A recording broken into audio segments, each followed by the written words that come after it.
لله على إحسانه والشكر له على توفيقه وامتنانه، وصلى الله وسلم على خاتم النبيين وإمام المرسلين سيدنا محمد بن عبد الله الأمين وعلى آله الطيبين وأصحابه الغر الميامين.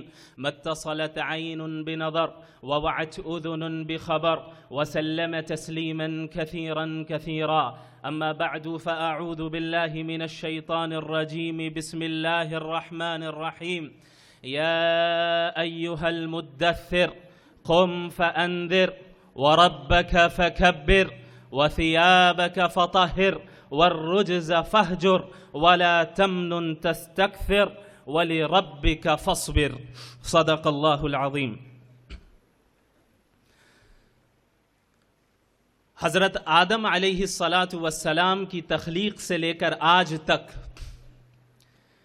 پوری کائنات میں دو طاقتوں کے درمیان کشمکش جاری ہے. ایک طاقت وہ ابلیسی اور شیطانی طاقت ہے جسے اللہ رب العالمین کے سامنے یہ چیلنج کیا اور یہ اعلان کیا کہ لَأُغْوِيَنَّهُمْ أَجْمَعِينَ، کہ میں ضرور بالضرور آپ کے بندوں کو گمراہ کر کے رہوں گا. اور دوسری طرف جو دوسری طاقت ہے وہ رحمانی طاقت ہے. اور یہ دو طاقتیں حضرت آدم علیہ السلام کی تخلیق کے بعد سے آج تک مختلف طرز میں، مختلف طریقوں میں، مختلف شکلوں میں ان دونوں طاقتوں کے درمیان کشمکش جاری رہی. اللہ رب العالمین نے فرمایا ان عبادی لیس لک علیہم سلطان الا من اتبعک من الغاوین وان جہنم لموعدہم اجمعین. جب شیطان نے یہ اعلان کیا کہ میں آپ کے بندوں کو گمراہ کروں گا تو اللہ رب العالمین نے بھی اس بات کا اعلان کر دیا کہ تمہارا کنٹرول میرے نیک بندوں پر نہیں ہو سکتا.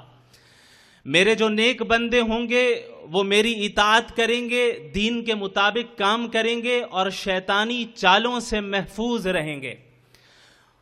اگر تمہاری کوئی اتباع کرے گا تو وہ ہوگا جو خود گمراہ ہوگا اور اس کا ٹھکانہ تمہارے ساتھ جہنم ہے. شیطان نے اور شیطانی طاقتوں کے ایجنٹوں نے ہر زمانے میں نئے نئے فتنوں کو برپا کیا، جن فتنوں کے ذریعے انسانوں کو عقیدہ توحید سے پھیرنے کی کوشش کی گئی. انسانوں کو بت پرستی میں مبتلا کیا گیا، شرک میں مبتلا کیا گیا، توہم پرستی میں مبتلا کیا گیا، یہاں تک کہ انسانوں کو انسانیت پرستی میں مبتلا کیا گیا. اسی کے ساتھ ساتھ اللہ رب العالمین نے ہر زمانے میں ان فتنوں کا مقابلہ کرنے کے لیے رجال اللہ کو تیار کیا اور انبیاء علیہم السلام کی شکل میں اپنے بندوں کو مبعوث فرمایا اور ان انبیاء علیہم السلام کے ساتھ ایسے افراد کو کھڑا کیا جنہوں نے مل کر باطل کا مقابلہ کیا اور باوجود اسباب کی قلت کے، باوجود تعداد کی قلت کے، باوجود سخت ترین آزمائشوں کے وہ عقیدہ توحید پر قائم رہے، اللہ کے دین پر قائم رہے، اللہ کے دین کی اطاعت کرنے والے رہے، اللہ اور انبیاء علیہم السلام کی فرما برداری کرنے والے رہے. ان کا نتیجہ کیا نکلا؟ ان کا نتیجہ یہ نکلا کہ اللہ نے انہیں اس دنیا میں بھی سرفراز کیا اور آخرت کی نعمتیں تو انہی کے لیے تیار کی گئی تھی. اگر آپ محمد الرسول اللہ صلی اللہ علیہ وسلم سے پہلے کی قوموں کو دیکھیں، اس امت مسلمہ سے پہلے کی قوموں کو دیکھیں، محمد الرسول اللہ صلی اللہ علیہ وسلم کی بعثت سے پہلے جو انبیاء علیہم السلام مبعوث ہوئے ان کی قوموں کو دیکھیں، ان کے ماننے والوں کو دیکھیں، اس زمانے کے موحدین کو دیکھیں، مومنین کو دیکھیں، مسلمین کو دیکھیں، تو آپ یہ پائیں گے کہ انہوں نے اس دین کی اطاعت کے لیے اور اس دین کی اشاعت کے لیے ہر طرح کی قربانی دی اور ہر طرح کے چیلنجز کا اپنی استطاعت کے بقدر مقابلہ کیا. آپ اصحاب کہف کا واقعہ لے لیں، انہم فتیۃ آمنوا بربہم وزدناہم ہدی، وہ چند نوجوان تھے، وہ چند نوجوان تھے، وہ سن رسیدہ افراد نہیں تھے. یہ نہیں کہا گیا انہم شیوخ آمنوا بربہم وزدناہم ہدا، یہ نہیں کہا گیا انہم رجال آمنوا بربہم وزدناہم ہدا، نہیں، بلکہ کہا گیا انہم فتیہ آمنوا بربہم وزدناہم ہدا. وہ چند نوجوان تھے. کیونکہ عموماً سن رسیدہ افراد جو ہوتے ہیں اپنے تجربات اور مفادات اور معاشرے کی رسم و رواج کی زنجیروں میں جکڑے ہوئے ہوتے ہیں. وہ عموماً انقلابی کام کی طرف آگے بڑھنے میں جھجکتے ہیں، ہچکچاتے ہیں، بہت سے تحفظات ہوتے ہیں. لیکن ان کے مقابلے میں جو نوجوان ہوتے ہیں، وہ افراد جو جواں سال نوخیز ہوتے ہیں، ان افراد کے سامنے ان کے اندر ایک الگ قسم کا جذبہ ہوتا ہے، ایک الگ نوعیت کی کیفیت ہوتی ہے، ایک الگ نوعیت کا جذبہ ہوتا ہے. وہ صالح دعوت کو اور جدید دعوت کو جلدی قبول کرنے کی صلاحیت رکھتے ہیں. یہ وہ افراد ہوتے ہیں جو تاریخ بدلنے کی استطاعت رکھتے ہیں. یہ وہ افراد ہوتے ہیں جو تاریخ رقم کرنے کی استطاعت رکھتے ہیں. اسی لیے اللہ رب العالمین نے ان نوجوانوں کا ذکر کیا اور انہیں قرآن کریم میں ذکر کر کے لافانی بنا دیا. اللہ نے فرمایا کہ انہم فتیۃ آمنوا بربہم وزدناہم ہدا. یاد کرو رومن امپائر کو، وہ طاقت، وہ امپائر، وہ حکومت، وہ سلطنت جسے خدائی کا دعویٰ تھا، جو یہ سمجھتی تھی کہ ہمارے سامنے کوئی نہیں ٹک سکتا، جو یہ سمجھتی تھی کہ ہم جو چاہیں گے وہ ہوگا اور ہم جو کرنا چاہیں گے وہ کر کے رہیں گے. ہم جس عقیدے کی ہم اشاعت کریں گے وہ عقیدہ شائع ہو کر رہے گا. اگر ہمارے عقیدے کے خلاف کوئی عقیدہ اٹھاتا ہے، ہمارے عقیدے کے خلاف ہماری سلطنت میں کوئی اور عقیدے کا ماننے والا ہوتا ہے، ہم اسے ختم کر دیں گے، ہم اسے برباد کر دیں گے، ہم اسے ہلاک کر دیں گے، ہم انہیں موت کی سزا دیں گے. ان نوجوانوں کو بلایا گیا، ان کو دربار میں بلایا گیا اور ان سے کہا گیا کہ تم نے حضرت عیسیٰ کی دعوت کو قبول کیا، تم نے عقیدہ توحید کو اختیار کیا، جبکہ تم پر لازم ہے کہ تم ہمارے عقیدے پر قائم رہو. انہوں نے کیا کہا؟ وہ گھبرائے نہیں، وہ حالات کی سنگینی سے گھبرائے نہیں، وہ مصائب اور آزمائش سے خوف زدہ نہیں ہوئے،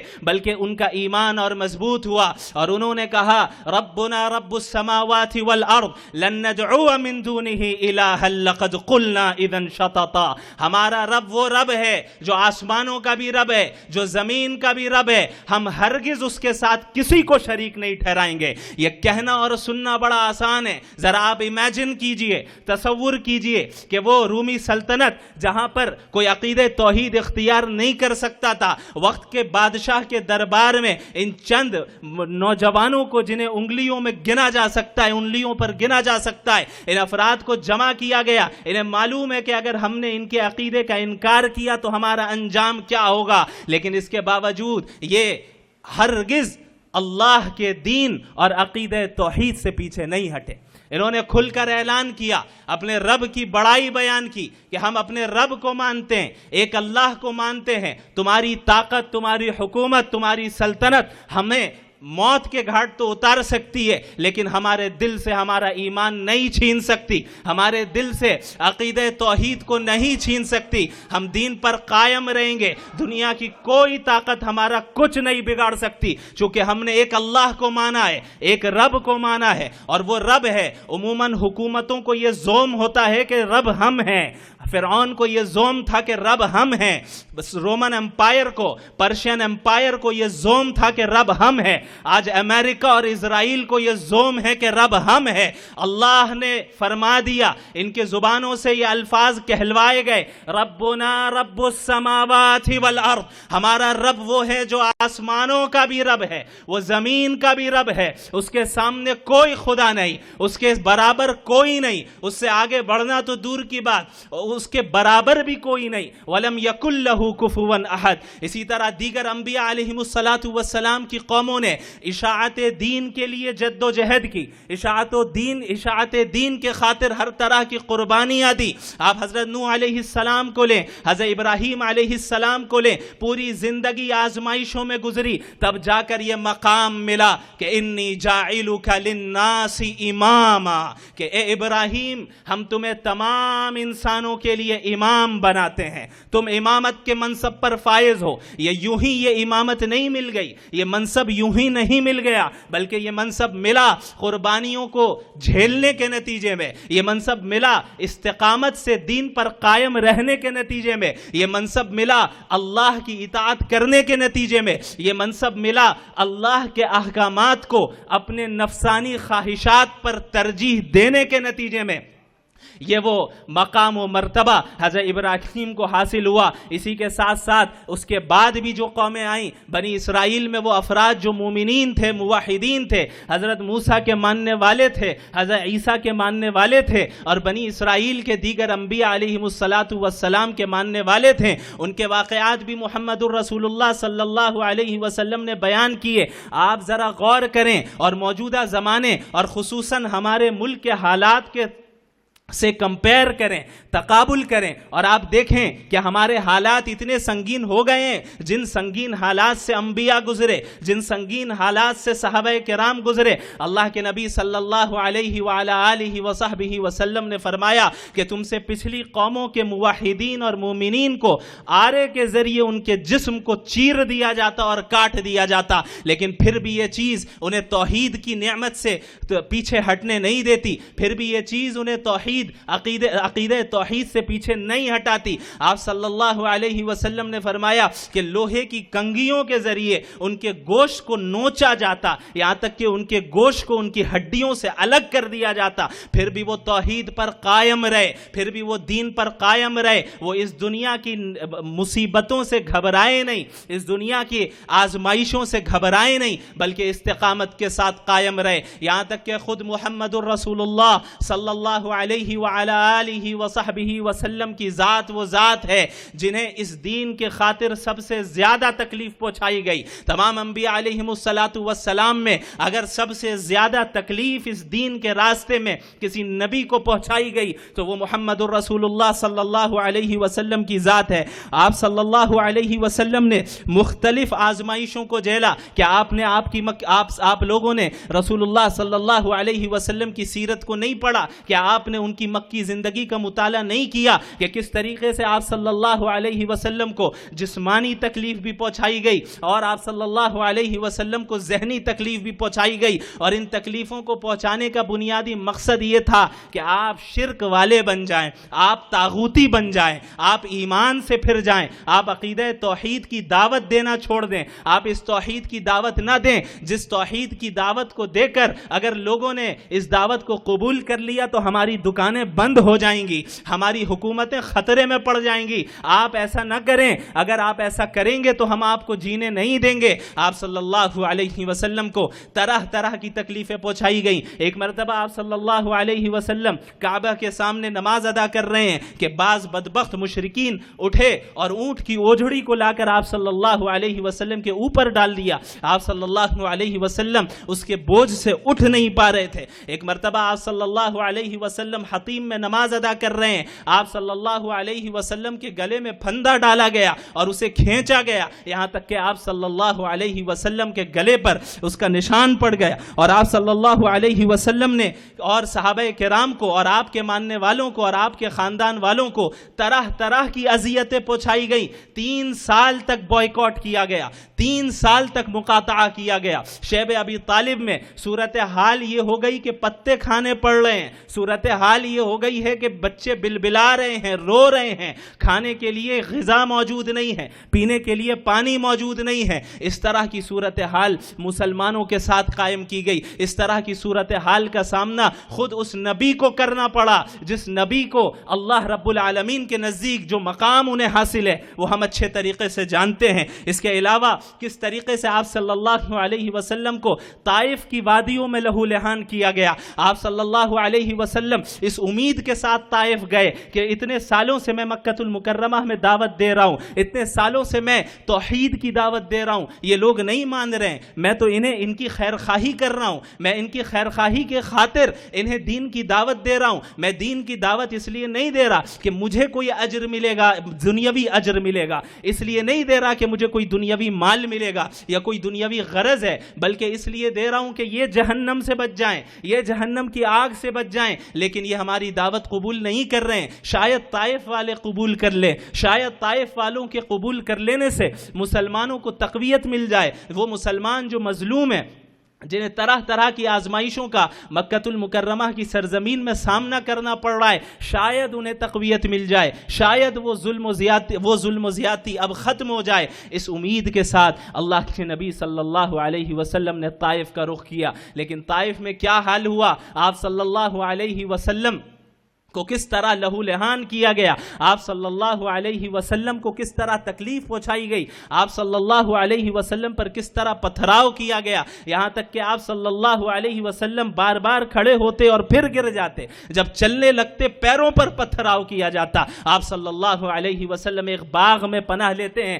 یہاں تک کہ اللہ رب العالمین حضرت جبریل علیہ السلام کو بھیجتا ہے اور کہتا ہے کہ یا رسول اللہ، آپ اگر اجازت دیں، آپ اگر کہیں تو طائف کی بستی کو دونوں پہاڑوں کے درمیان ہم کچل کر رکھ دیں۔ آپ غور کریں نبی رحمت کیا فرماتے ہیں، آپ صلی اللہ علیہ وسلم نے فرمایا کہ نہیں، مجھے امید ہے کہ ان کی نسل سے عقیدہ توحید کے علم بردار جو ہوں گے وہ پیدا ہوں گے، مجھے امید ہے کہ ان کی نسل میں ایسے افراد پیدا ہوں گے جو اس دین کی اطاعت کرنے والے ہوں گے۔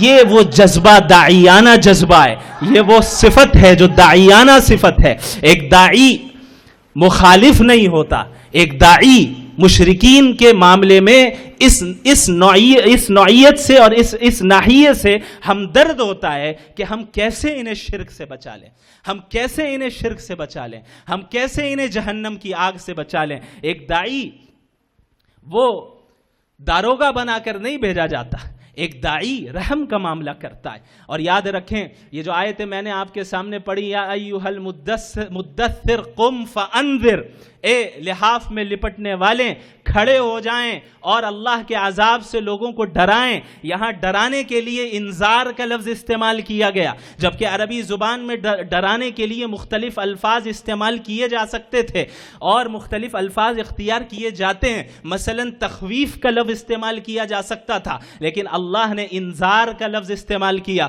مفسرین یہاں پر یہ نقطہ بیان کرتے ہیں، انذار اس ڈرانے کو کہتے ہیں جو محبت اور شفقت پر مبنی ہو، انذار اس ڈرانے کو کہتے ہیں جو ہمدردی پر مبنی ہو۔ مثال کے طور پر اگر کوئی بچہ جو نادان بچہ ہے وہ آگ کی طرف لپکتا جا رہا ہے تو اس کے ماں باپ اسے آگ میں جلنے سے ڈراتے ہیں، وہ ڈراتے ہیں کہ بھئی اگر تم آگ کے قریب چلے گئے تو جل جاؤ گے، نقصان پہنچے گا۔ تو یہ ڈرانا کس بنیاد پر ہوتا ہے؟ یہ ڈرانا محبت اور شفقت کی بنیاد پر ہوتا ہے۔ یاد رکھیں یہی وہ صفات ہیں جو صحابہ کرام نے اختیار کی، یہ وہ صفات ہیں جن کو اختیار کرنے کی تلقین محمد الرسول اللہ صلی اللہ علیہ وسلم نے کی، اور ان صفات کے حاملین نے عرب و عجم میں ہر جگہ عقیدہ توحید کو عام کیا، اعلاء کلمت اللہ کا کام انجام دیا۔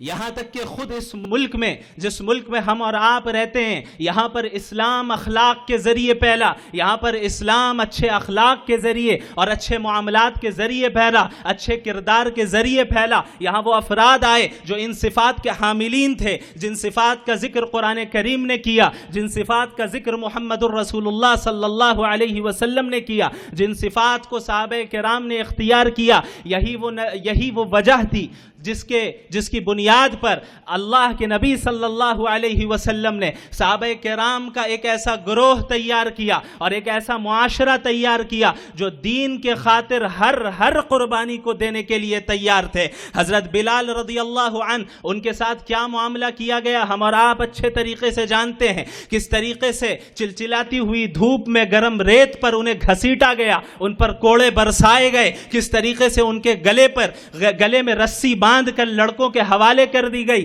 اور ان لڑکوں نے اس رسی کو کھینچ کر حضرت بلال رضی اللہ عنہ کو گھسیٹتے رہے اور مکے کی گلیوں میں انہیں گھماتے رہے، یہاں تک کہ حضرت سمیہ رضی اللہ عنہا کو بے دردی کے ساتھ شہید کیا گیا، بڑے بڑے صحابہ کرام شہید ہوئے۔ حضرت بلال سے کہا جاتا کہ کہو یہ وہی صورت تھی جو لنچنگ آج کی جاتی ہے، جس طرح مسلمانوں کے ساتھ آج اس ملک میں لنچنگ ہوتی ہے، یہ کوئی نئی چیز نہیں ہے، یہ عہد نبوی میں پیش آئی ہے، اس سے پہلے بھی پیش آئی ہے، اسوہ اسی زندگی میں ہے۔ ہم معلوم کریں کہ اس کا مقابلہ ہم کیسے کریں۔ حضرت بلال کی جب لنچنگ کی گئی انہوں نے کیا کیا؟ انہوں نے کہا احد احد، انہوں نے کہا احد احد، تکبیر، تیرا میرا رشتہ کیا، تیرا میرا رشتہ کیا، اس زندگی کی قیمت کیا، رہبر و رہنما، رہبر و رہنما۔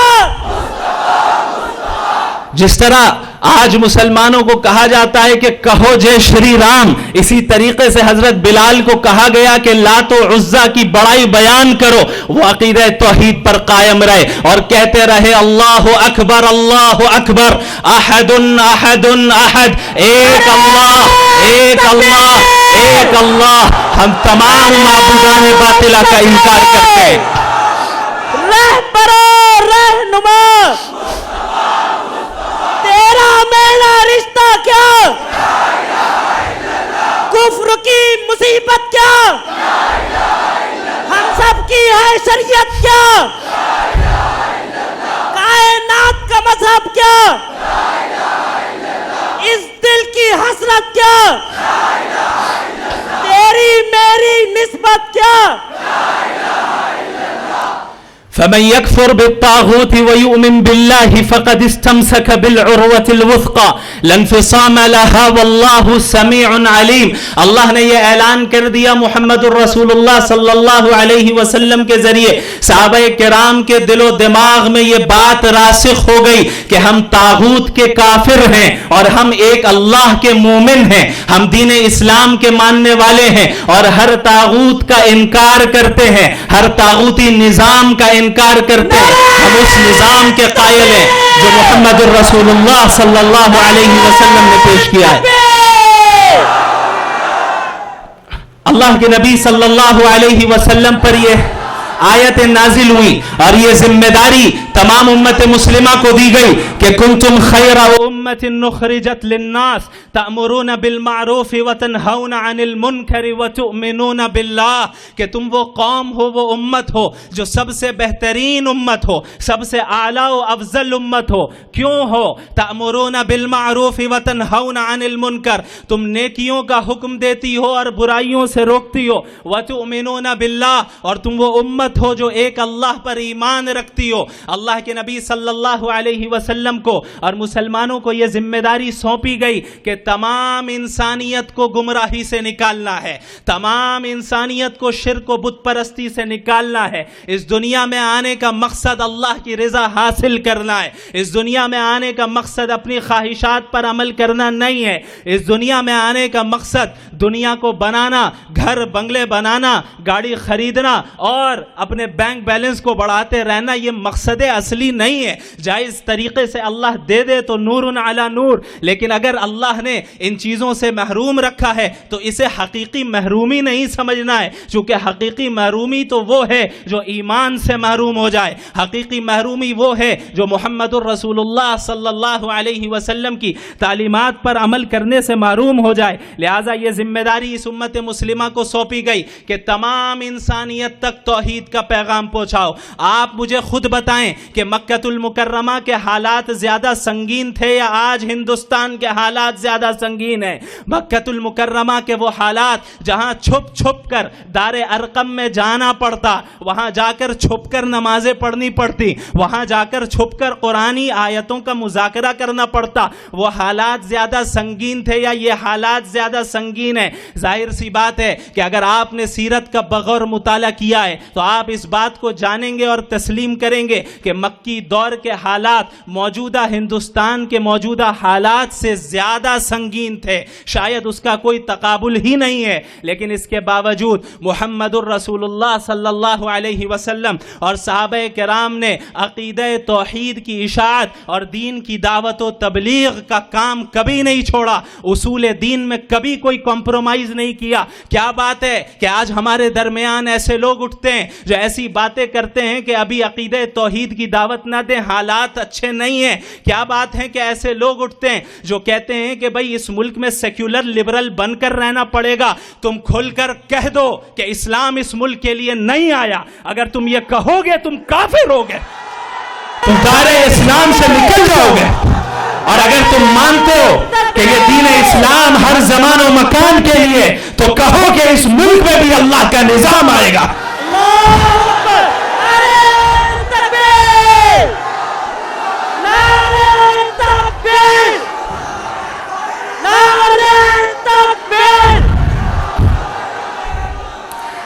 یہ ظاہر سی بات ہے کہ جب ہم حق کی دعوت دیں گے تو آزمائشیں آئیں گی۔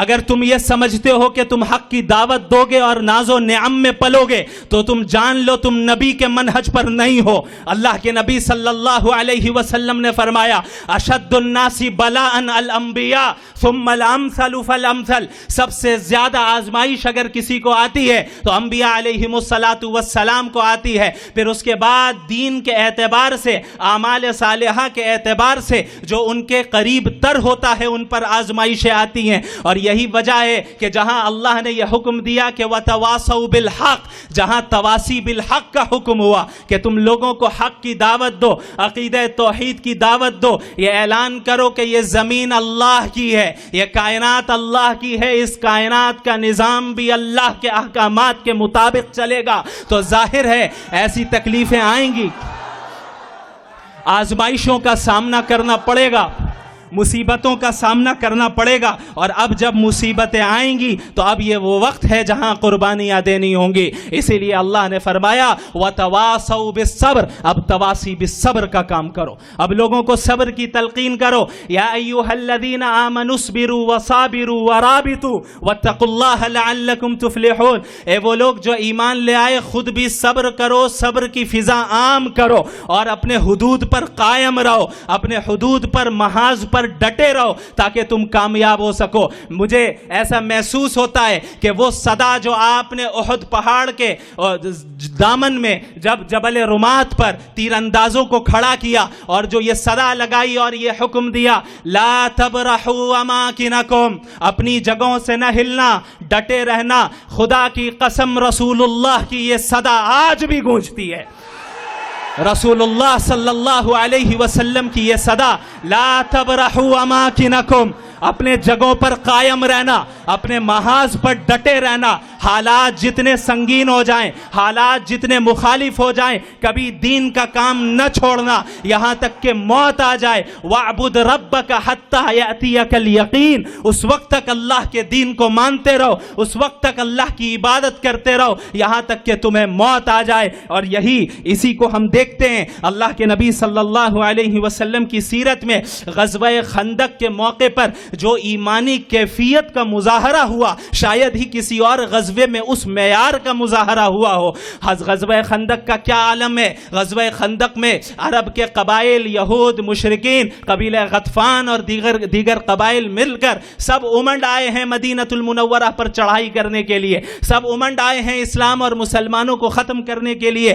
اسباب کے تحت ایسا معلوم ہو رہا تھا کہ اب چند گھنٹے باقی ہیں اور اسلام کو ختم کر دیا جائے گا، مسلمان ختم ہو جائیں گے۔ بعض صحابہ کرام کی یہ صورتحال تھی جس کا ذکر اللہ نے قرآن کریم میں کیا وَبَلَغَتِ الْقُلُوبُ الْحَنَاجِرَ وَتَظُنُّونَ بِاللَّهِ الظُّنُونَ هُنَالِكَ ابْتُلِيَ الْمُؤْمِنُونَ وَزُلْزِلُوا زِلْزَالًا شَدِيدًا، کہ خوف کے مارے کلیجے منہ کو آ گئے تھے اور ایسا محسوس ہو رہا تھا کہ اب سب ختم ہو جائے گا۔ یہ وہ وقت تھا جہاں مومنین کی سخت آزمائش ہوئی، یہ وہ وقت تھا جہاں مومنین کو ہلا کر رکھ دیا گیا۔ کیا اس موقع پر صحابہ نے اور رسول اللہ نے یہ کہا کہ حکمت اور مصلحت کا تقاضا یہ ہے کہ اصول دین میں مداہنت کی جائے، حکمت اور مصلحت کا تقاضا یہ ہے کہ ابھی سمجھوتا کر لیا جائے. نہیں، محمد الرسول اللہ صلی اللہ علیہ وسلم اس سخت ترین حالات میں بھی کیا فرما رہے ہیں؟ خدا کی قسم شام فتح ہوگا، خدا کی قسم فارس فتح ہوگا.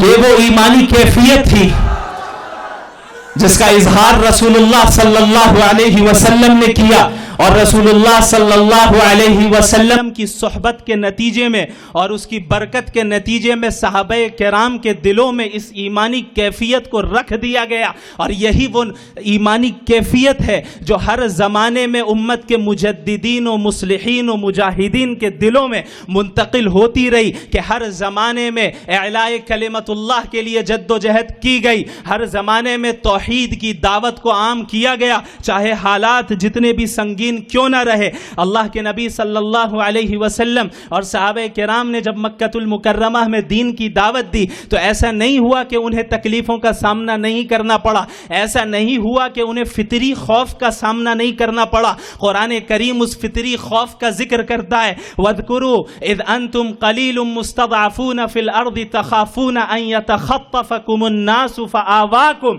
وَأَيَّدَكُمْ بِنَصْرِهِ. یاد کرو اس وقت کو کہ جب تم مکۃ المکرمہ کی سرزمین میں بہت تھوڑے تھے، تمہاری تعداد بہت کم تھی، اور تم ڈرتے تھے کہ تمہیں مشرکین اچک نہ لے جائے، اچھال کر لے نہ جائے، پکڑ کر لے نہ جائے. لیکن اللہ کی نصرت اور اللہ کی تائید تمہارے ساتھ رہی، اللہ کی تائید رہی، جس کا نتیجہ یہ نکلا اللہ نے تمہیں پناہ دی، جس کا نتیجہ یہ نکلا کہ اللہ نے تمہیں فتح اور بلندی اس دنیا میں بھی عطا کی. یاد رکھیں، اگر ہم چاہتے ہیں کہ ہمارے موجودہ حالات صحیح ہو جائیں تو حالات کا حل کسی سیاسی پارٹی کے پاس نہیں ہے، حالات کا حل اطاعت دین میں ہے، حالات کا حل اقامت دین میں ہے، حالات کا حل اتباع سنت نبوی میں ہے. یاد رکھیں، اس ملک میں ہمارا اپروچ غلط رہا، ہم نے غلط اپروچ اختیار کیا، ہم یہ کہتے پھرتے رہے کہ ہمارا وطن ہمارے دین سے زیادہ مقدس ہے، ہم نے یہ اعتراف کیا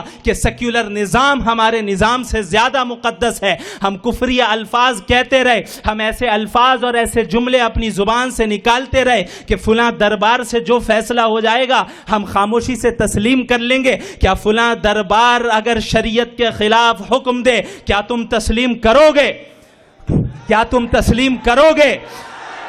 یاد رکھو، وَمَا كَانَ لِمُؤْمِنٍ وَلَا مُؤْمِنَةٍ إِذَا قَضَى اللَّهُ وَرَسُولُهُ أَمْرًا أَن يَكُونَ لَهُمُ الْخِيَرَةُ مِنْ أَمْرِهِمْ. کسی بھی مومن مرد اور مومن عورت کے لیے یہ جائز نہیں ہے، یہ گنجائش نہیں ہے کہ اگر اللہ نے کسی معاملے میں کوئی فیصلہ کر دیا تو اب اللہ کو چھوڑ کر غیر اللہ کو حکم بنائیں. یہ جائز نہیں ہے کہ اللہ کو چھوڑ کر، اللہ کے فیصلے کو چھوڑ کر اپنے من پسند خواہشات پر مبنی فیصلوں پر جو ہے اعتماد کرے اور اس کی اتباع کرے. یاد رکھو اے مسلمانوں، اس وقت پوری دنیا میں جو صورتحال قائم ہے عمومی طور پر، اور اس ملک میں خصوصاً جو مسلمانوں کی تنزلی کا حال ہے، جس پستی اور انحطاط میں ہم جا رہے ہیں، اس کا حل صرف اللہ کی رسی کو مضبوطی سے تھامنے میں ہے، اس کا حل اتحاد میں ہے. ہٹاؤ علاقائی عصبیت کو، دفع کرو مسلکی اور جماعتی تعصب کو، فرقہ وارانہ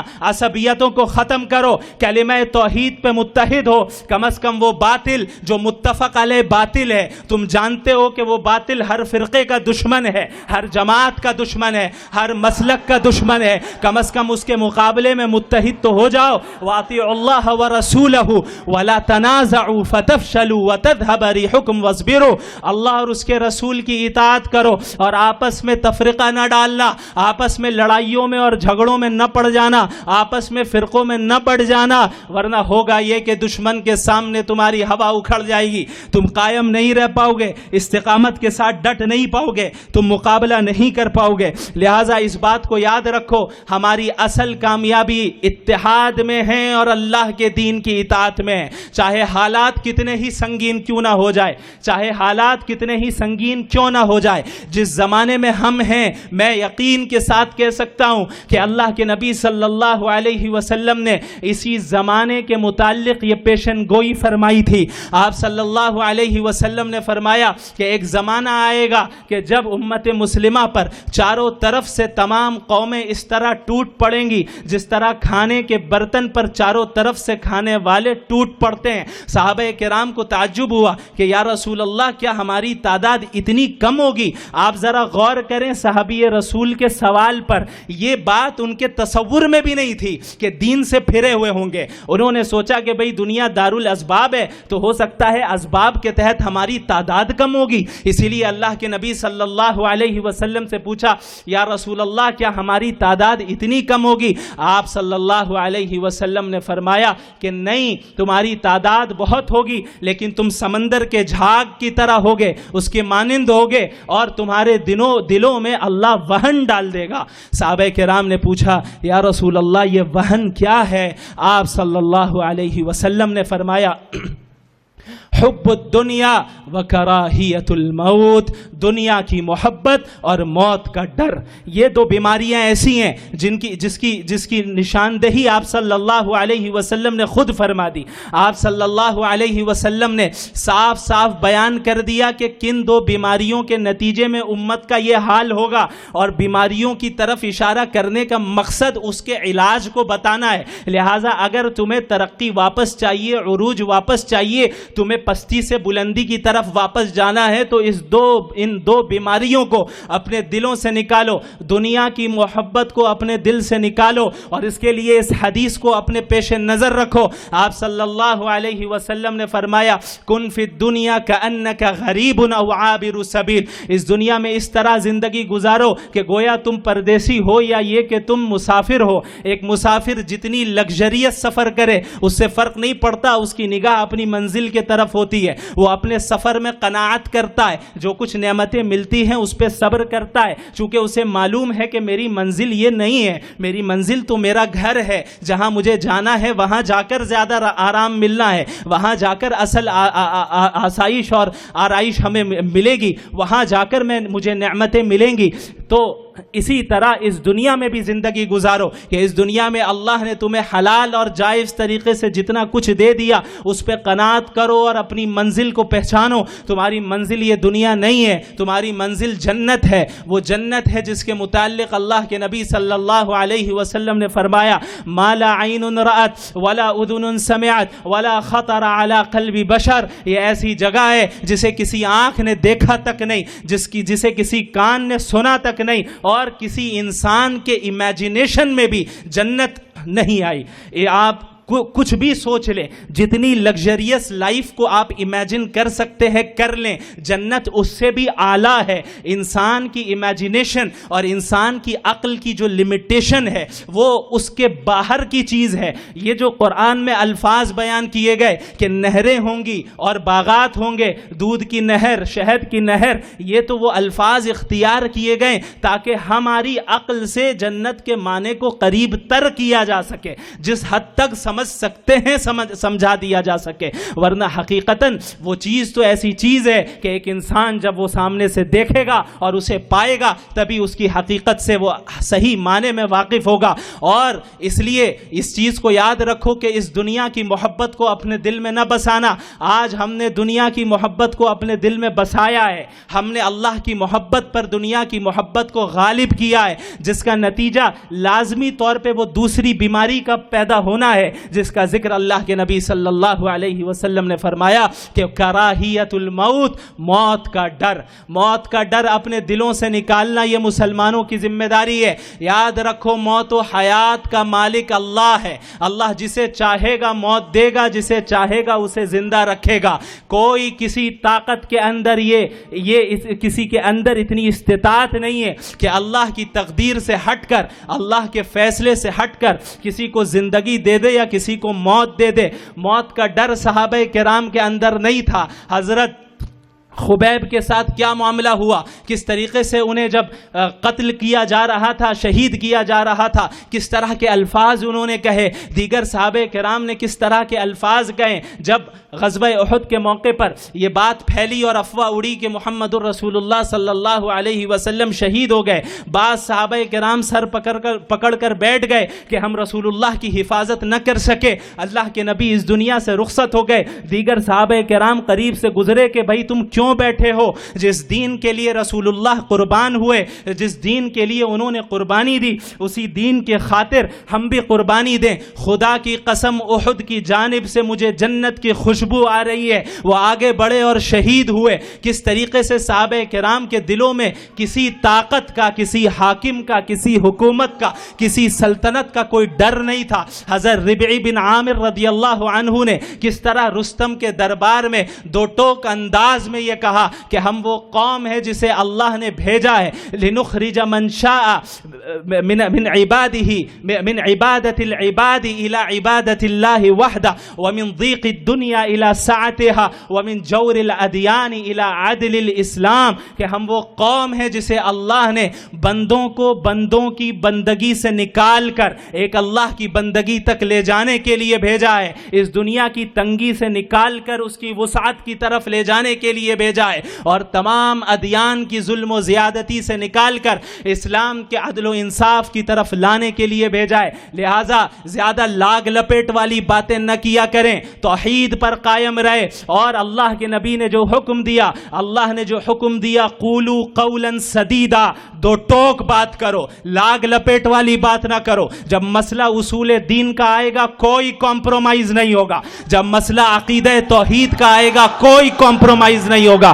کوئی سمجھوتا اصول دین میں رسول اللہ سے ثابت نہیں ہے، کوئی سمجھوتا اصول دین میں اور عقائد، بنیادی عقائد میں صحابہ کرام اور سلف صالحین کے منہج سے ثابت نہیں ہے، چاہے اس کام کے لیے ہمیں اپنی جانیں کیوں نہ قربان کرنی پڑے۔ لہٰذا موت کا ڈر اور دنیا کی محبت نکالو، یہ ڈر نکالو کہ تمہیں کوئی مار دے گا، یہ ڈر نکالو کہ تمہیں جیلوں میں ڈال دیا جائے گا۔ تم یاد رکھو تمہارے لیے یہ دنیا قید خانہ ہے، الدنیا سجن المومن و جنت الکافر، ایک اللہ کے انکار کرنے والوں کے لیے تو جنت ہے لیکن مومنین کے لیے قید خانہ ہے۔ حقیقی زندگی آخرت کی زندگی ہے۔ لہٰذا اس مجلس سے یہ عزم کر کے اٹھیں کہ ہم کبھی اصول دین میں کوئی کمپرومائز نہیں کریں گے، اور اپنے اندر داعیانہ کردار پیدا کریں گے۔ جس دعوت کے مشن کو لے کر انبیاء آگے بڑھے، جس دعوت کی مشن کو لے کر محمد الرسول اللہ صلی اللہ علیہ وسلم نے تمام تر قربانیاں دی، اور پھر جس مشن کو لے کر صحابہ پورے دنیا میں پھیلے، جس طریقے سے سلف صالحین نے اس مشن کو آگے بڑھایا، آج ہماری یہ ذمہ داری ہے کہ ہم اگلی صدی تک اس مشن کو پھیلائیں اور اگلی صدی میں ایسی نسل کو تیار کریں جو اور آگے کی صدی تک اس مشن کو پھیلائے، یہاں تک کہ اس دین کو مکمل غلبہ حاصل ہو جائے، اور خدا کی قسم یہ دین غالب آ کر رہے گا۔